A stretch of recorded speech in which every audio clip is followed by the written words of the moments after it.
Bonjour les amis, Marc Maillot encore avec vous pour la deuxième partie de nos méditations sur l'Évangile selon Jean chapitre 2, à savoir les noces de Cana. Je ne vais pas relire tout le texte comme je l'ai lu dans la première partie. Vous pouvez consulter le vidéo, première partie. Je vais juste vous récapituler les faits. Jésus invité avec ses apôtres et sa mère aux noces de Cana. Le couple qui organise la fête tombe en panne de vin. Jésus fait remplir des jarres de purification avec de l'eau qu'il transforme en vin et en bon vin. Et voilà, et ça c'est l'essentiel pour les faits.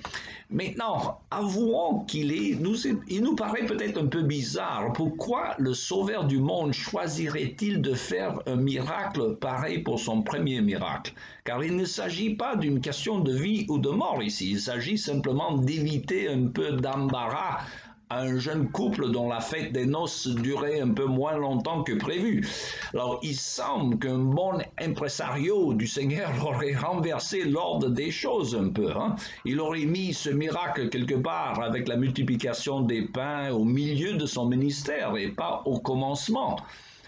On aurait encouragé son client vedette, Jésus, de faire quelque chose de plus grandiose pour frapper un bon coup afin de s'introduire sur la scène avec pompe et circonstance. Alors, peut-être la guérison massive, le calmer un orage, ou même une résurrection. Mais pourquoi donc ce miracle d'importance apparemment secondaire? Qu'est-ce que ce miracle nous apprend au sujet de Jésus? Souvenez-vous que l'un des thèmes majeurs de l'Évangile selon Jean est l'identité de Jésus, introduit par cette expression « je suis », en grec c'est « ego eimi », par laquelle il s'identifie avec le Dieu de l'Ancien Testament. « Je suis celui qui suis », Dieu disait à Moïse. C'est ainsi que tu parleras au peuple d'Israël, celui qui s'appelle « Je suis » m'a envoyé. Alors, je suis le chemin, la vérité et la vie, dit Jésus. Je suis le pain de vie. Je suis la résurrection et la vie. Tant d'affirmations par lesquelles Jésus s'identifie et s'identifie également avec le Dieu de l'Ancien Testament. Alors, comment s'identifie-t-il à travers ce miracle à Cana? S'agit-il d'arriver sur la scène comme un bon vivant qui aime le bon vin? On pense au psalmiste qui remercie Dieu pour le vin qui réjouit le cœur de l'homme et fait resplendir son visage, psaume 103. Qui était Jésus? Comment ce texte nous renseigne sur son identité, sur ce qu'il est venu faire sur la terre? Alors regardez les versets 7 et 8 de ce chapitre 2 de l'Évangile selon Jean, où Jésus ordonne aux serviteurs de remplir des jarres qui contenaient chacun 80 à 120 litres. Il demande qu'ils les remplissent d'eau. Et ensuite, il demande que l'on puise de cette eau pour en apporter à l'ordonnateur du repas. Alors, qui était cet ordonnateur? Il s'agit d'un bonhomme embauché pour coordonner et animer la fête afin qu'il y ait de l'ambiance. Il fallait qu'il soit quelqu'un de bien organisé, tout en étant une espèce de bout en train capable d'animer la fête. Mais son travail était devenu quasiment impossible avec l'épuisement du vin pour le festin, jusqu'à ce que Jésus intervienne, qui lui est le vrai organisateur et animateur de la fête.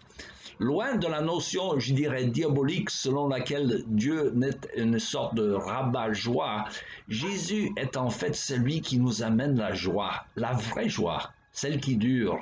Et c'est ainsi qu'il se présente sur la scène. C'est vrai aussi, il nous dira plus tard dans l'Évangile que si nous le suivons, nous aurons à nous oublier nous-mêmes, à nous charger de notre croix pour peut-être souffrir avec lui.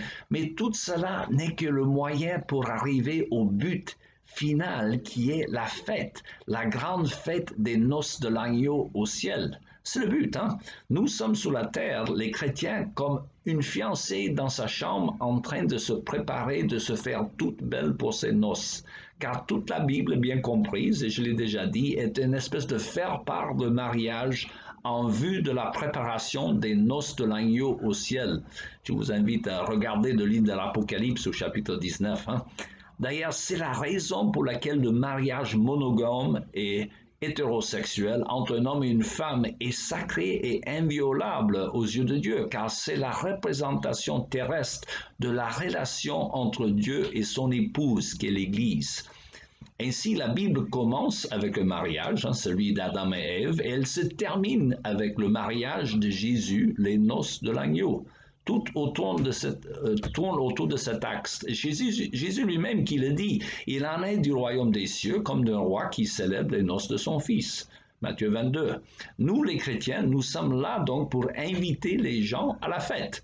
Mais pour entrer dans la fête, rappelez-vous qu'il faut avoir un habit de noces, c'est-à-dire il faut être revêtu de l'habit que l'organisateur lui-même pourvoit, à savoir la robe pure de la justice, comme Jésus l'explique dans la parabole, toujours Matthieu 22.